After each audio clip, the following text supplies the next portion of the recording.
Hello दोस्तों, नमस्कार। स्वागत है एक बार फिर से आप सभी का अपने प्रिय चैनल पर। दोस्तों आपको बता दें जो अभी की सबसे बड़ी खबर आ रही है, जहां तिब्बतियों के खिलाफ अब कौन सी साजिश रच रहा है चीन। बड़े पैमाने पर डीएनए जांच से उठे सवाल बताएंगे दोस्तों क्या है सबसे बड़ी खबर। और इसी बीच दोस्तों उससे भी बड़ी खबर बताएंगे जहां ब्रिटेन में भारतीय समुदाय के खिलाफ हुआ हिंसा। जी हाँ, ब्रिटेन में हिंदू मुस्लिमों में बहुत बड़ी झड़प की खबर आ रही है, जिसके बाद भारत सरकार ने क्या कदम उठाया है दोस्तों सबसे पहले आपको बताएंगे। और इसी बीच बताएंगे जहां पर यूक्रेन पर परमाणु हमले की तैयारी में है रशिया, अमेरिका की बड़ी टेंशन। जी हां दोस्तों, और साथ ही साथ आपको बताएंगे जहां भाजपा के हुए कैप्टन अमरिंदर सिंह, साथ ही प्रधानमंत्री गरीब कल्याण अन्न योजना को लेकर दोस्तों सबसे बड़ी खबर आ रही है। तो हर तरह की जानकारी आपको भी बताने वाले, तो आराम से बने रहेगा वीडियो के अंत तक। और अभी खबरों में आगे बढ़ने से पहले दोस्तों, अगर आप भी प्रधानमंत्री मोदी जी के नेतृत्व में भारत देश को आगे बढ़ते हुए देखना चाहते हैं और मानते हैं कि भारत में अब वो ताकत है जो पहले कभी नहीं था, तो इस वीडियो को भी कर दीजिए लाइक, चैनल को कर दीजिए सब्सक्राइब, बेल आइकन दबाइए, साथ ही कमेंट बॉक्स में लिख दीजिएगा जय हिंद। जी हाँ दोस्तों, तो चलते हैं पहली और सबसे बड़ी खबर की तरफ, जहां तिब्बतियों के खिलाफ अब कौन सी साजिश रच रहा है चीन।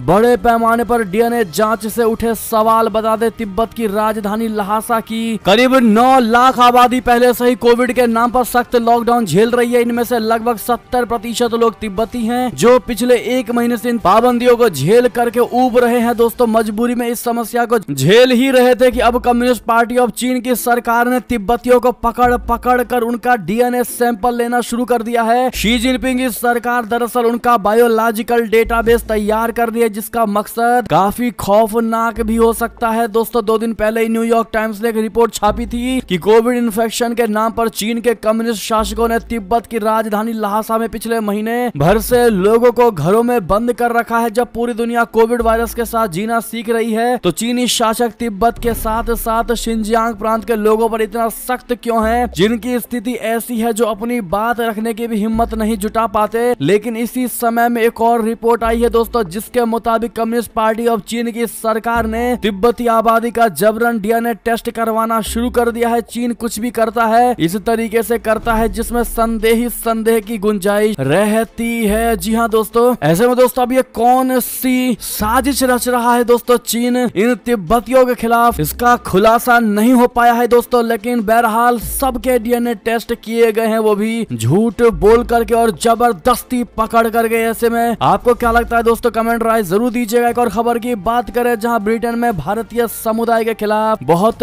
बड़ी हिंसा की खबर आ रही है दोस्तों, जहां हाई कमीशन ने की है सख्त कार्रवाई की मांग। बता दें लंदन में भारतीय उच्चायोग ने लीसेस्टर में भारतीय समुदाय के खिलाफ हुई हिंसा की निंदा की और हमलों में शामिल लोगों के खिलाफ तत्काल कार्रवाई की मांग की। उच्चायोग बोले तो हाई कमीशन ने सोमवार को एक बयान जारी करके कहा कि उसने इस मामले को ब्रिटेन के अधिकारियों के समक्ष उठाया है। आपको बता दें कि भारत द्वारा पाकिस्तान के खिलाफ एशिया कप T20 मैच जीतने के बाद 28 अगस्त को हिंसा का सिलसिला शुरू हो गया था। भारतीय उच्चायोग ने अपने बयान में कहा कि हम लीसेस्टर में भारतीय समुदाय के खिलाफ हुई हिंसा और हिंदू धर्म के प्रतीकों और परिसर की तोड़ फोड़ की कड़ी निंदा करते हैं। हमने ब्रिटेन के अधिकारियों के साथ इस मामले को मजबूती से उठाया है और इन हमलों में शामिल लोगों के खिलाफ तत्काल कार्रवाई की मांग की है। जी हां दोस्तों, हम अधिकारियों से प्रभावित लोगों को सुरक्षा प्रदान करने का आह्वान करते हैं। आपको बता दें दोस्तों, पुलिस के बयान के अनुसार रविवार को लीसेस्टरशायर में युवकों के समूह के बीच झड़प हो गई। इस मामले में अब तक कम से कम 15 लोगों को गिरफ्तार किया जा चुका। यह हिंसा विभिन्न वीडियो और रिपोर्टों के सोशल मीडिया पर वायरल होने के बाद हुई, जिनमें ब्रिटेन के लीसेस्टर शहर में हिंदुओं पर बर्बरता और उन्हें आतंकित करते हुए पाकिस्तानी संगठित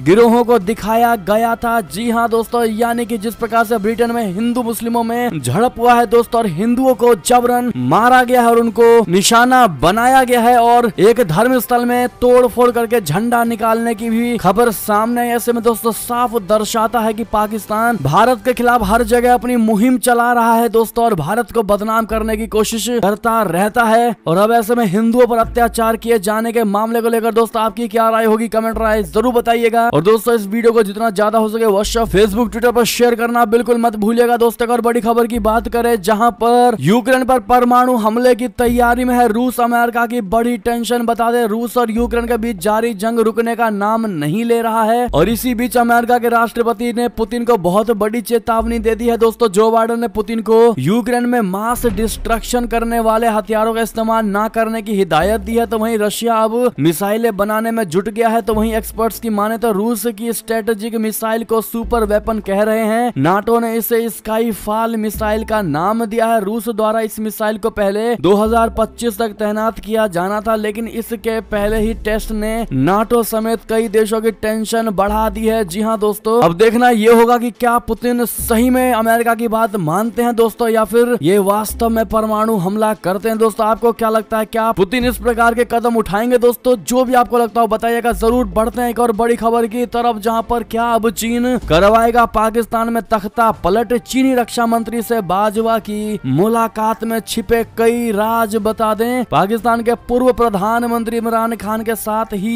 क्या चीन भी पाकिस्तान में तख्ता पलट करवाना चाहता है? क्या चीन भी इसके लिए कोई साजिश रच रहा है? क्या चीन के मौजूदा प्रधानमंत्री के मुकाबले पूर्व प्रधानमंत्री इमरान खान के रिश्ते ज्यादा मधुर थे? इत्यादि तमाम ऐसे सवाल हैं जो पाकिस्तान की फिजाओं में तैर रहे हैं। पाकिस्तान में तख्ता पलट और नए आर्मी चीफ की नियुक्ति को लेकर छिड़े विवाद के बीच अब इसमें चीन का हाथ होने की आशंका भी बढ़ गई है। क्या वाकई चीन पाकिस्तान में तख्ता पलट करवाना चाहता है? यदि नहीं तो फिर अचानक ये चर्चाएं क्यों हो रही हैं? दरअसल पाकिस्तान में इन दिनों नए आर्मी चीफ की नियुक्ति को लेकर विवाद छिड़ा हुआ है। पाकिस्तान के मौजूदा army chief general Qamar Javed Bajwa पूर्व पीएम इमरान खान के करीबी कहे जाते हैं। उनका कार्यकाल नवंबर में खत्म हो रहा है और इसी बीच पाकिस्तान के प्रधानमंत्री शहबाज शरीफ ने नए आर्मी चीफ की नियुक्ति का ऐलान कर दिया है, लेकिन इमरान खान ने इसमें अड़ंगा लगा दिया है। दोस्तों इसके साथ ही वो बाजवा से कई बार सीक्रेट मीटिंग कर चुके हैं। इससे पाकिस्तान में तख्ता पलट की आशंकाएं चर्चा में हैं। चीन के रक्षा मंत्री से बाजवा की मुलाकात ने नई हवा दे दी है। जी हाँ दोस्तों, इधर पाकिस्तान में तख्ता पलट की आशंकाओं के दौर के बीच चीनी स्टेट काउंसलर और रक्षा मंत्री वेई फंगहे ने 19 सितंबर की सुबह मध्य चीन के शियान शहर में पाकिस्तानी सेना प्रमुख जनरल कमर जावेद बाजवा से मुलाकात की है। दोस्तों इस मुलाकात में चीनी रक्षा मंत्री वेई फंगहे ने कहा है कि चीन और पाकिस्तान तमाम सामरिक सहयोग साझेदार हैं। दोनों देशों के नेताओं के नेतृत्व में चीन पाकिस्तान मैत्री मजबूत हो रही है। चाहे विश्व परिस्थिति में कैसा भी परिवर्तन क्यों न आ जाए, चीन और पाकिस्तान हमेशा अटूट विश्वसनीय दोस्त और भाई रहेंगे। दोनों पक्षों को विभिन्न चुनौतियों का निपटारा करने की क्षमता को उन्नत करना चाहिए और हाथ मिलाकर दोनों देशों के समान हितों और क्षेत्रीय शांति व स्थिरता की रक्षा करनी चाहिए। जी हाँ दोस्तों, अब ऐसे में ये बहुत बड़ी संभावना दोस्तों प्रकट होती नजर आ रही है कि क्या चीन फिर एक बार पाकिस्तान में तख्ता पलट करवाएगा? क्या जनरल बाजवा इमरान खान की ओर झुकेंगे? दोस्तों ये सब कयास बाजवा के चाइना में जाने से लग रहा है। दोस्तों इस पर आपकी जो भी राय हो कमेंट में लिखकर अवश्य बताइएगा। और दोस्तों वैसे तो पाकिस्तान हर तरीके से बर्बाद हो चुका है दोस्तों, और एक भी सरकार पाकिस्तान में नहीं आई जिसने पाकिस्तानी लोगों के बारे में सोचा हो। फिर भी दोस्तों अगर आपसे ये पूछा जाए कि शहबाज शरीफ और इमरान खान में फिर भी थोड़ा अक्लमंद नेता कौन है, तो क्या जवाब देंगे आप लोग बताइएगा जरूर। एक और खबर की बात करें दोस्तों, जहां इजराइल ने तोड़ा था भारत का सपना,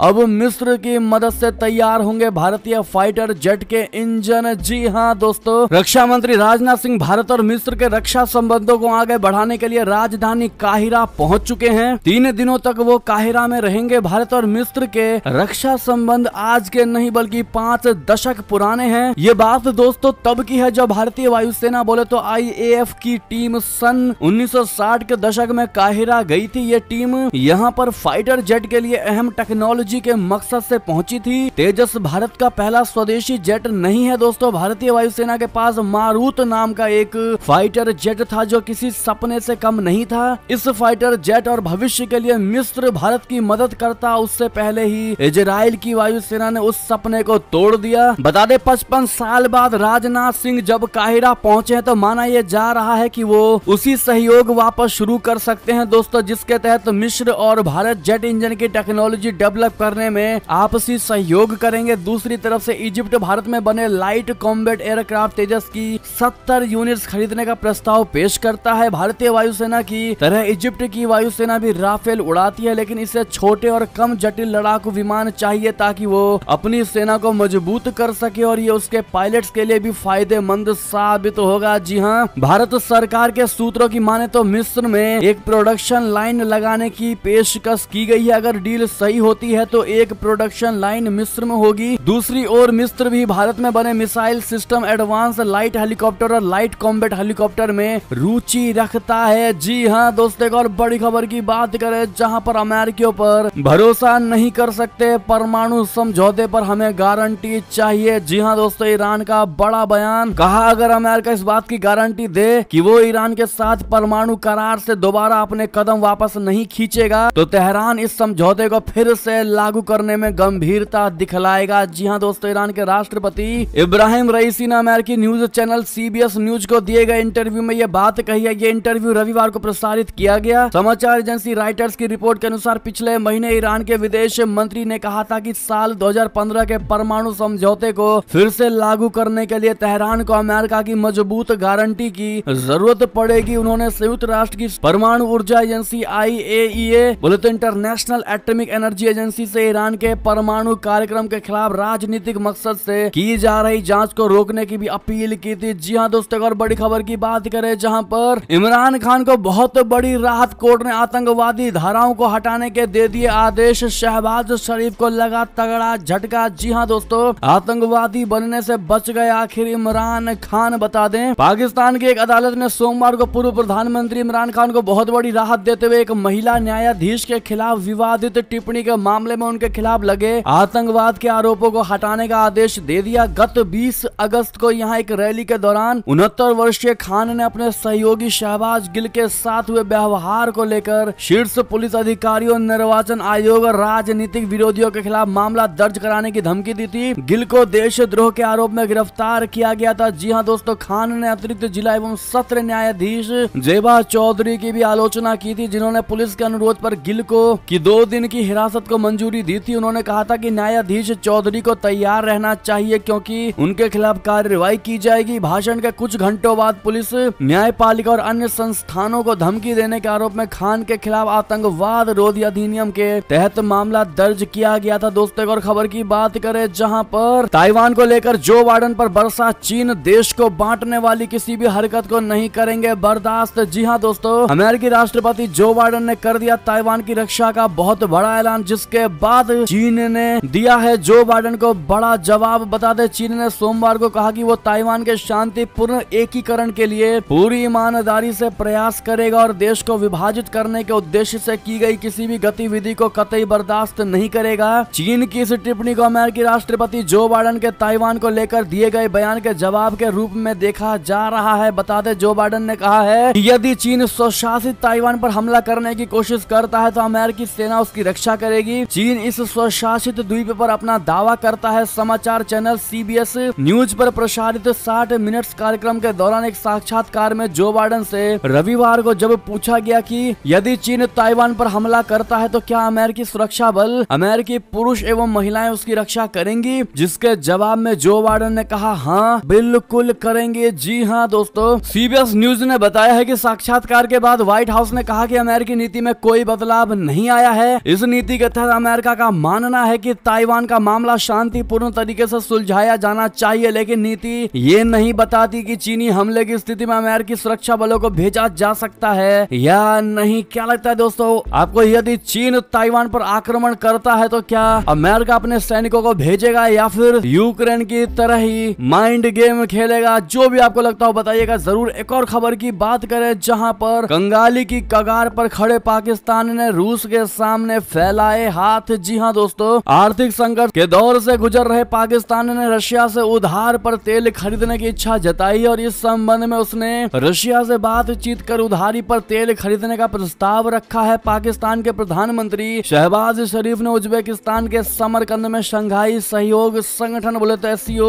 शिखर सम्मेलन की बैठक से इतर रशिया के राष्ट्रपति व्लादिमीर पुतिन के साथ 3 बैठकें की। PTI की रिपोर्ट के मुताबिक शंघाई सहयोग संगठन के लिए उज्बेकिस्तान के दौरे पर प्रधानमंत्री शहबाज शरीफ के प्रतिनिधि मंडल का हिस्सा रहे एक अधिकारी ने कहा कि इनमें से एक बैठक औपचारिक थी जबकि बाकी 2 अनौपचारिक बैठकें थी। अधिकारी ने कहा कि रशिया के साथ हाल में हुई बातचीत में हमने रूस से उधार पर तेल का आयात करने की संभावना पर चर्चा की। रूस ने इस प्रस्ताव पर विचार करने की बात कही है। जी हाँ दोस्तों, और खबर की ओर चले जहां भारत सिंगापुर मंत्री स्तरीय प्रतिनिधि मंडल ने प्रधानमंत्री नरेंद्र मोदी जी से की मुलाकात। हरित अर्थव्यवस्था समेत इन मुद्दों पर हुई चर्चा। जी हाँ दोस्तों, भारत सिंगापुर संयुक्त मंत्री स्तरीय प्रतिनिधि मंडल ने सोमवार को प्रधानमंत्री नरेंद्र मोदी जी से मुलाकात कर यहां हुई भारत सिंगापुर मंत्री स्तरीय गोल मेज बोले तो ISMR बैठक के नतीजों की जानकारी दी। प्रतिनिधिमंडल में सिंगापुर के उप प्रधानमंत्री व वित्त मंत्री लॉरेंस वोंग, सिंगापुर के व्यापार और उद्योग मंत्री गान किम योंग और भारत की वित्त मंत्री निर्मला सीतारमण शामिल थी। जी हां दोस्तों, यहाँ जारी बयान में कहा गया है कि मंत्रियों ने प्रधानमंत्री मोदी जी को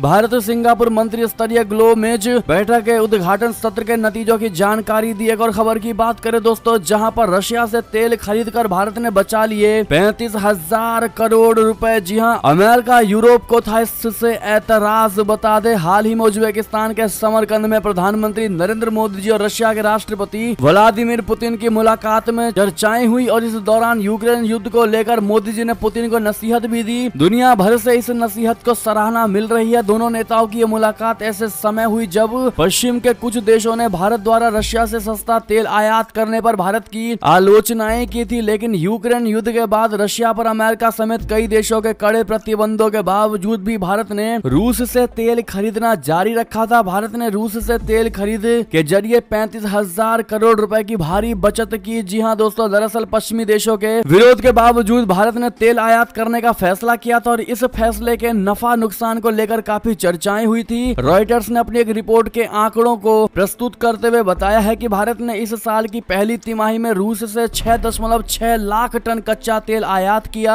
ये दूसरी तिमाही में बढ़कर 84.2 लाख टन हो गया। इस दौरान रूस ने प्रति बैरल $30 का डिस्काउंट भी दिया और इसके चलते पहली तिमाही में 1 टन कच्चे तेल के आयात की लागत करीब $790 थी। जी हां दोस्तों, अगर भारत के कुल मिलाकर फायदे की बात करें तो भारत को कुल 35,000 करोड़ रुपए का फायदा हुआ, जो कि बहुत बड़ा अमाउंट होता है दोस्तों और बहुत बड़ी सेविंग होती है। ऐसे में भारत ने दोस्तों कभी भी ये नहीं सोचा कि अमेरिका बुरा मान जाएगा, पश्चिमी देश बुरे मान जाएंगे, लेकिन दोस्तों भारत ने हमेशा अपने देश और अपने देश के नागरिकों की फिक्र की दोस्तों और अपने भारत को तेल में फायदा दिलाया। ऐसे में अगर आप भी मानते हैं कि ये सब तभी मुमकिन है जब मोदी जी हैं, तो कमेंट में मोदी है तो मुमकिन है कहना मत भूलिएगा दोस्तों। और मोदी जी के इस कदम की क्या आप सराहना करेंगे, बताइएगा जरूर। और दोस्तों इसी बात पर जिन्होंने वीडियो को लाइक नहीं किया, प्लीज एक लाइक तो बनता है। एक और खबर की बात करें, जहां रशिया पर प्रतिबंधों के नाकाम रहने से अमेरिका सरकार में अब है गहरी मायूसी। बता दें, जो बाइडेन प्रशासन के वरिष्ठ अधिकारी इस बात से पूरी तरह से मायूस हैं कि पश्चिमी प्रतिबंधों का रशिया पर वैसा असर नहीं हुआ जैसा उन्होंने सोचा था। जी हां, रशिया अर्थव्यवस्था और इन प्रतिबंधों को अब तक झेल गई है, लेकिन इन अधिकारियों का अनुमान है कि अगले साल तक इन प्रतिबंधों का बहुत खराब असर रूस को झेलना होगा। अमेरिकी अधिकारियों से बातचीत के आधार पर एक रिपोर्ट टीवी चैनल CNN ने अपनी वेबसाइट पर छापी है। इसके मुताबिक सख्त प्रतिबंध लगाने का मकसद ये था कि उससे रूस की यूक्रेन में युद्ध जारी रखने की क्षमता खत्म हो जाए, साथ ही रूस में आम लोगों का जीवन बेहद मुश्किल हो जाए, जिससे जनमत राष्ट्रपति व्लादिमीर पुतिन के खिलाफ हो जाएगा। लेकिन अब तक ऐसा कुछ भी नहीं हुआ। जी हां दोस्तों, आप देख ही पा रहे होंगे रशिया की स्थिति। ऐसे में पुतिन ने भी दोस्तों अमेरिका से और पश्चिमी देशों की तरफ से लगे प्रतिबंधों के बावजूद भी बहुत बड़ा खेल खेला। क्या लगता है दोस्तों आपको, रशिया ने कौन सी वो बड़ी चाल और कौन सा वो बैकअप इस्तेमाल किया होगा दोस्तों, जो पश्चिमी देशों के प्रतिबंध के बावजूद भी डगमगा नहीं पाया। एक और खबर की बात करें, जहां पर जापान में सुपर टाइफून नानमाडोल ने मचाई भारी तबाही, 9 लाख लोग हुए बेघर, 3,50,000 घरों की बिजली हुई गुल। बता दे, जापान में सुपर टाइफून की वजह से कम 2 लोगों की मौत हो गई और लगभग 9 मिलियन अन्य लोगों को अपने घरों से बाहर निकलने के लिए कहा गया। सुपर टाइफून नानमाडोल, जिसे सबसे खराब तूफानों में से एक माना जाता है, इसकी वजह से वहां की स्थिति खराब हो गई है। यह जानकारी स्थानीय मीडिया ने सोमवार को दी है। समाचार एजेंसी सिन्हुआ की रिपोर्ट के अनुसार फुकुओका प्रांत में एक व्यक्ति जो कि तूफान से पनाह लेने के लिए जा रहा था, उसकी मौत हो गई। जी हां दोस्तों, ऐसे में इस मुश्किल की घड़ी में भारत के दोस्त जापान के लिए दोस्तों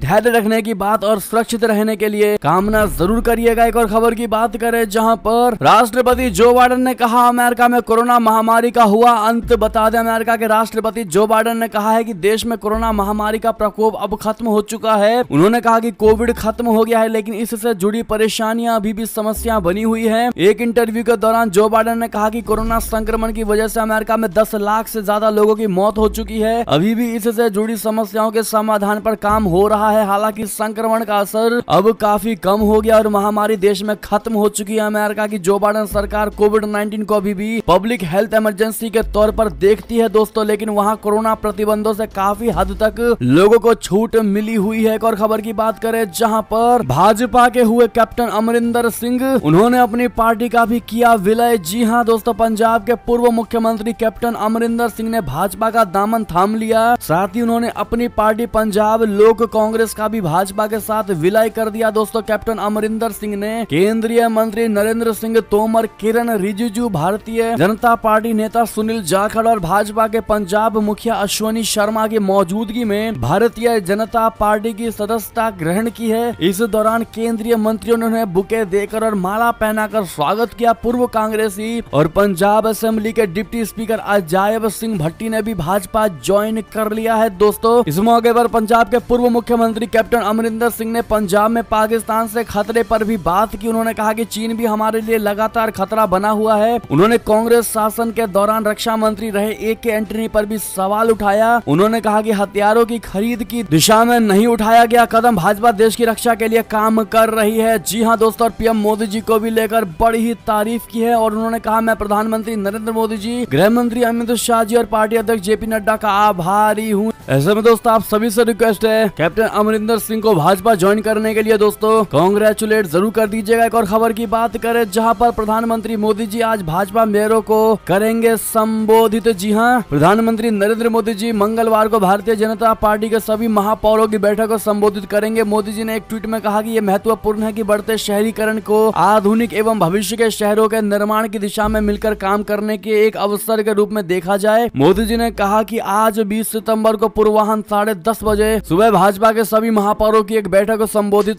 करूंगा और बढ़ते शहरीकरण के साथ ही ये महत्वपूर्ण है कि हम इसे आधुनिक भविष्य के शहरों के निर्माण की दिशा में मिलकर काम करने के एक अवसर के रूप में देखें। जी हां दोस्तों, साथ ही साथ बड़ी खबर आपको बता दें जहां पर सितंबर के बाद भी मिलेगा 5 किलो फ्री राशन। जी हां, मोदी सरकार बना रही है योजना। बता दें, सरकार गरीबों को मुफ्त राशन देने की प्रधानमंत्री गरीब कल्याण अन्न योजना यानी PMGKAY को 30 सितंबर से आगे बढ़ाने के बारे में जल्द फैसला करेगी। खाद्य सचिव सुधांशु पांडे ने सोमवार को ये जानकारी दी। हालांकि उन्होंने ये नहीं बताया कि इस बारे में फैसला कब तक किया जाएगा। मार्च 2020 में शुरू हुई थी प्रधानमंत्री गरीब अन्न कल्याण अन्न योजना। इसके तहत राष्ट्रीय खाद्य सुरक्षा अधिनियम यानी NFSS में शामिल लगभग 80 करोड़ लाभार्थियों को प्रति व्यक्ति प्रति महीने 5 किलो खाद्यान्न मुफ्त दिया जा रहा है। राशन की दुकानों के माध्यम से उन्हें वितरित किए जाने वाले सब्सिडी वाले अनाज के अलावा मुफ्त राशन दिया जाता है। इससे गरीब परिवारों को कोविड-19 महामारी की वजह से लागू लॉकडाउन के दौरान काफी मदद मिली थी। जी हां दोस्तों, ऐसे में जैसे ही इससे जुड़ी दोस्तों कोई भी लेटेस्ट अपडेट आएगी सबसे पहले आपको यहाँ पर हम खबर बताएंगे। लेकिन अगर चैनल पर नए हैं दोस्तों तो बिना सब्सक्राइब किए मत जाइएगा। आपको बता दें अगली बड़ी खबर जहाँ पर केदारनाथ गर्भगृह में श्रद्धालुओं के जाने पर लगी रोक आखिर कब तक रहेगी पाबंदी। बता दें, उत्तराखंड में श्री बद्रीनाथ केदारनाथ मंदिर समिति ने सोमवार को भारी भीड़ के मद्देनजर केदारनाथ मंदिर के गर्भगृह में श्रद्धालुओं के प्रवेश पर फिलहाल रोक लगा दी है। 2 महीने के मानसून सीजन के दौरान श्रद्धालुओं की संख्या में आई कमी के बाद अब फिर तीर्थ यात्रियों की भारी भीड़ चारों धाम में उमड़ रही है। दोस्तों, ऐसे में मंदिर समिति के अध्यक्ष अजेंद्र अजय ने कहा कि हमने केदारनाथ मंदिर के गर्भगृह में श्रद्धालुओं के प्रवेश पर फिलहाल रोक लगा दी है क्योंकि अंदर सीमित स्थान है जबकि भीड़ बहुत ज्यादा है। जब तक रोक लगी है तब तक श्रद्धालु भगवान के दर्शन के लिए सभा मंडप तक ही जा पाएंगे। जी हाँ दोस्तों, बाकी इसके लिए कब इसको खोला जाएगा इसकी तारीख निर्धारित नहीं की गई है। हालांकि उन्होंने कहा कि जब भीड़ कम हो जाएगी इसे यानी इस रोक को हटा लिया जाएगा। एक और खबर की बात करें दोस्तों जहां पर सोना 303 रुपए फिसला, चांदी भी 197 रुपए हुई सस्ती। जी हाँ दोस्तों, कमजोर वैश्विक संकेतों और रुपए के मूल्यों में सुधार के बीच दिल्ली सर्राफा बाजार में सोमवार को सोना 303 रुपए के नुकसान के साथ 49,571 रुपए प्रति 10 ग्राम पर बंद हुआ। इससे पहले कारोबारी सत्र में सोना 49,874 रुपए प्रति 10 ग्राम पर बंद हुआ था। जी हाँ दोस्तों, साथ ही साथ अगर चांदी की बात करें तो राष्ट्रीय राजधानी में चांदी की हाजिर कीमत 197 रुपए की गिरावट के साथ 57,090 रुपए प्रति किलोग्राम रह गई है। जी हाँ दोस्तों, और ऐसे में ये थी अब तक की सारी बड़ी खबरें। आपको हमारी खबर कैसी लगी? आशा करता हूँ बहुत अच्छी लगी होगी। अगर थोड़ी भी अच्छी लगी है तो इस वीडियो को अभी अपने भाई बंधुओं में व्हाट्सएप, फेसबुक, ट्विटर के जरिए पूरे भारत में शेयर करना बिल्कुल मत भूलिएगा दोस्तों। और अभी कर दीजिए इस वीडियो को लाइक, चैनल को कर दीजिए सब्सक्राइब, बेल आइकन दबाइए, साथ ही कमेंट बॉक्स में लिख दीजिएगा जय हिंद जय भारत। तो मिलते हैं आपसे अगली बड़ी खबरों में दोस्तों, तब तक अपना ख्याल रखिएगा। आप सभी का बहुत बहुत धन्यवाद साथ देने के लिए, साथ बने रहने के लिए, और खबरों का सिलसिला लगातार हमारे चैनल पर जारी अपडेट रहना बिल्कुल मत भूलिएगा दोस्तों। मिलता अगली बड़ी खबरों, तब तक के लिए जय हिंद, जय भारत, जय श्री राम, वंदे मातरम, हर हर